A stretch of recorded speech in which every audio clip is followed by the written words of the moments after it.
Alors, comme je continue à douter qu'il soit là, j'ai 12 questions aussi. Parce que quand j'ai suivi là, il a parlé en 12 points. Laissez-moi voir si je peux trouver un exercice de parler aussi en 12 questions. Monsieur le porte-parole. Première question. Est-ce le fils de son père, le président Laurent Désiré Kabila, assassiné en 2001 par la mafia rwandaise, qui est entrée à Goma, capitale du Nord Kivu, sous contrôle des mêmes Rwandais? Ça, c'est la première question. Faites parvenir ces questions aux journalistes qui sont à Goma. Deuxième question. Est-ce le fils de Musée qui a relancé le dialogue de Sun City en 2002 et qui a ramené les rebelles près de lui en acceptant la formule 1+4? Amenez cette deuxième question à Goma. Troisième question. Est-ce le fils de Laurent Désiré Kabila qui a affronté et vaincu l'insurrection de Gilles Moutebousi et de Laurent Kunda en 2004 à Bukavu? Quatrième question. Est-ce le fils de Musée qui, à mon avènement à la tête de la province du Nord Kivu, comme premier gouverneur élu, a piloté les opérations contre Laurent Kunda? Cinquième question. Est-ce encore lui qui m'a demandé de résister, je l'ai dit, lorsque le 29 octobre 2008, le CNDP était à la porte de Goma? Sixième question. Est-ce le fils de Musée qui, en janvier 2009, a demandé l'arrestation de Laurent Kunda par l'armée rwandaise et accepté l'arrivée de cette même armée au Nord Kivu à travers l'opération Umoja-Wetu, je l'ai dit, du 25 janvier au 25 février 2009, et consécutivement, est-ce le fils de Musée qui avait demandé au président de l'Assemblée nationale de l'époque de démissionner parce qu'il n'était pas informé de l'entrée des troupes rwandaises? Septième question. Est-ce le fils de Musée qui avait demandé à son ministre de signer les accords de paix le 23 mars 2009, lesquels accords sont à l'origine de la création du mouvement M23? Huitième question. Est-ce le fils de Musée qui a ordonné au général Etumba de concevoir l'opération Pomme Orange qui a mis fin au M23 le 5 novembre 2013, d'où mon arrivée le 6 novembre 2013? Neuvième question. Est-ce le fils de Musée qui a radié les officiers M23 de l'armée pour qu'ils se retrouvent aujourd'hui à leur côté pour sa sécurité? Dixième question que vous allez amener à Goma. Est-ce le fils de Musée qui, voulant rester au pouvoir, a inventé le terme glissement, mais finalement a accepté de céder le pouvoir en 2019, ouvrant ainsi le pays à ce qu'on a appelé la passation civilisée, la première alternance? Est-ce que vraiment c'est celui-là qui se retrouve à Goma? 11e et avant-dernière, parce que je vais parler en 12 points aussi, 12 questions. Est-ce le président honoraire qui a été salué à travers le monde pour son sens élevé des meilleurs élèves de la démocratie, malgré son jeune âge et son passé militaire, ce qui pouvait nourrir en lui l'ambition de se comporter comme ses voisins qui ont plus de 30 ans au pouvoir? Et 12, enfin, est-ce que c'est cet homme, jadis considéré comme grand esprit, qui se trouve réellement aux côtés de ces bourreaux d'hier,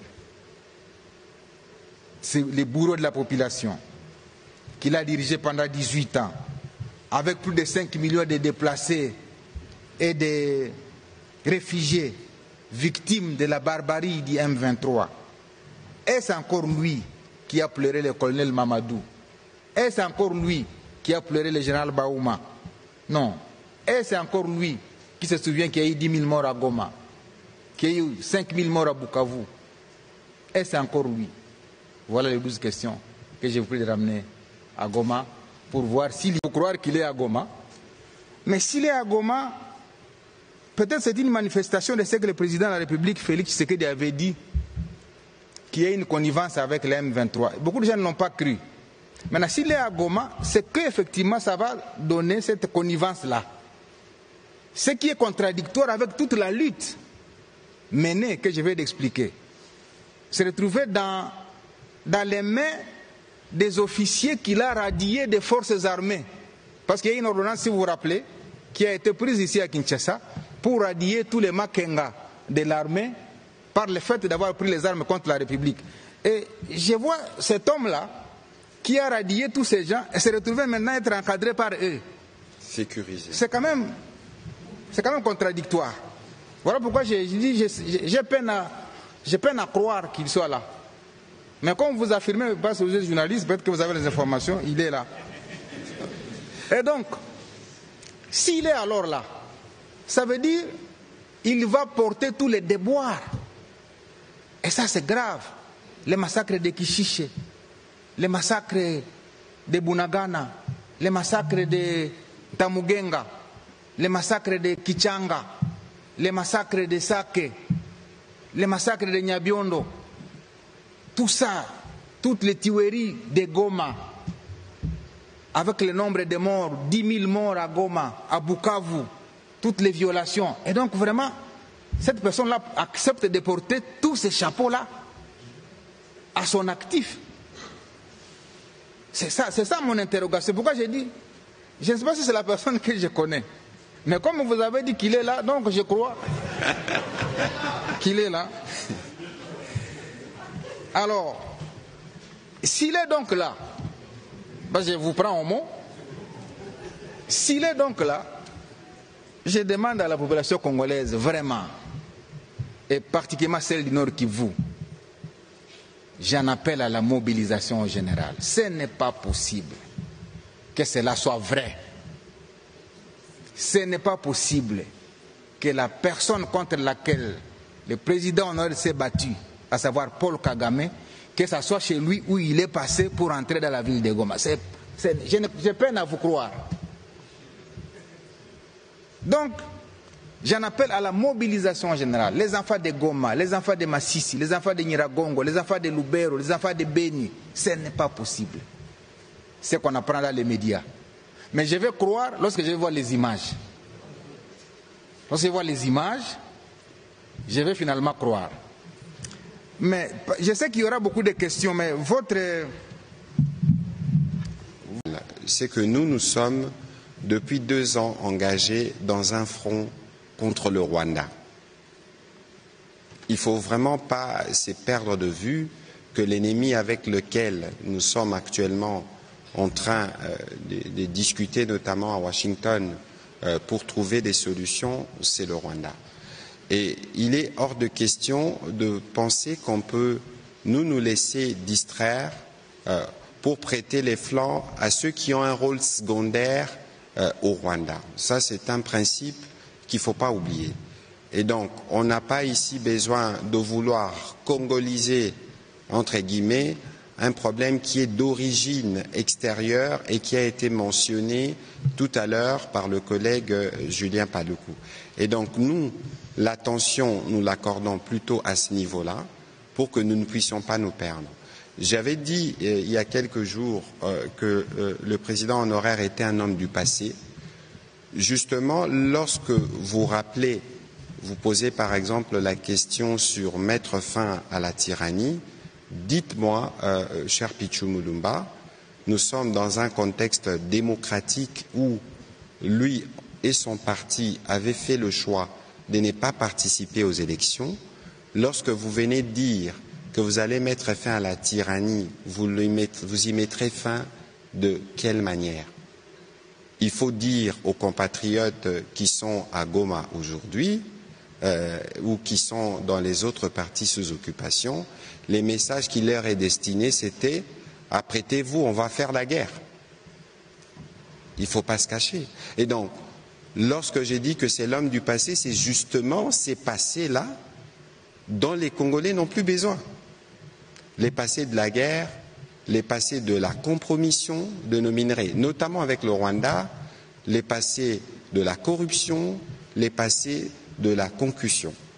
Nous avons déjà largement dit non à cela et aujourd'hui je pense que nous tous, nous devons nous focaliser derrière le président de la République sur comment nous terminons la guerre avec les Rwandais et tous ces supplétifs sont traités à un niveau plus bas. Et donc ici, je tiens à insister que cela soit bien clair. Nous n'avons que peu de temps à consacrer à des gesticulations qui veulent nous ramener dans un passé que nous devons absolument oublier. Voilà le petit commentaire que je voulais faire. Monsieur le ministre, désolé que c'est un sujet d'actualité. Alors, sur la première question, évidemment, il y a des discussions en cours au moment où nous parlons.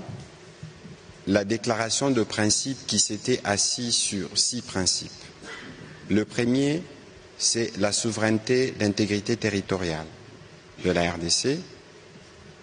Le deuxième principe, c'est porté sur des préoccupations sécuritaires, de comment les 6 principes, c'est les principes à partir desquels l'accord sera décliné. Et donc, il y a évidemment le principe sacro-saint que nous avons plusieurs fois rappelé sur la souveraineté et l'indépendance de la RDC, donc l'intangibilité et le respect strict de nos frontières. Le deuxième principe qui concerne les préoccupations sécuritaires. Ça veut dire que quand on aura signé l'accord, on aura défini les mécanismes à partir desquels on va traiter des questions sécuritaires entre nous et le Rwanda pour éviter d'en arriver au point que nous avons connu. Le troisième principe, c'est les principes liés à l'intégration économique, de comment toutes ces questions de commerce extérieur vont s'intégrer. Le quatrième principe, c'est celui qui porte sur le retour de réfugiés. Et le cinquième principe, je pense, concerne la MONUSCO et les différentes forces et les rôles qu'ils vont jouer. Et le sixième principe prévoyait justement, c'est que les différentes parties prenantes devraient verser comme autres éléments pour faire partie de cet accord. Et aujourd'hui, la partie congolaise a déjà versé ces éléments. La partie rwandaise l'a aussi fait et il y a un travail de synthèse qui se fait au niveau de Washington et donc dans les moments venus, dès lors que les éléments seront consolidés, notre ministre des Affaires étrangères et celui du Rwanda seront invités à se retrouver pour discuter des derniers détails de l'accord qui sera signé par les différents chefs d'État. Et parallèlement à cela, évidemment, il y a des discussions qui portent notamment sur le deal minier avec les Américains, qui portent pas seulement sur la question de l'Est, mais sur le cadre de la collaboration qu'il y aura entre nous, République démocratique du Congo et les États-Unis d'Amérique à travers leurs différentes entreprises pour les opportunités que nous avons. Mais dans la discussion dans l'accord qui concerne l'intégration économique, c'est une question sur laquelle mon collègue va revenir abondamment, mais c'est une partie qui est intéressante parce que l'économie dont on parle, les développements de produits dont on parle concernent d'abord la République démocratique du Congo. Ici, j'ai eu l'impression que pour certains qui n'ont pas lu la déclaration de principe, on pensait que nous étions dans une discussion où nous voulons brader nos mini-îles hors de question. C'est d'abord pour nous. Ensuite, on parle d'intégration économique. Ce n'est pas seulement les pays limitrophes, c'est aussi la COMESA, c'est aussi les pays de l'EAC, c'est les pays de la CEAC, tous les pays qui environnent la République démocratique du Congo. Et donc, de ce point de vue, les principes ou les lignes rouges qui nous concernent ont été clairement définis, à la fois sur l'indépendance, l'intégrité territoriale, à la fois sur notre souveraineté, sur les ressources. Et les conditions, si vous voulez, la condition sine qua non qui permettra l'intégration économique, on a beaucoup insisté sur la paix que le président de la République a dit vouloir définitive et durable. Voilà plus ou moins l'état de la question aujourd'hui et le ministre du Commerce extérieur pourra évidemment revenir sur les différentes retombées, notamment l'afflux de ces investissements américains dans la région, dans l'hypothèse où l'accord est signé, la paix est restaurée et donc les conditions sont réunies pour faire l'économie. Monsieur le ministre.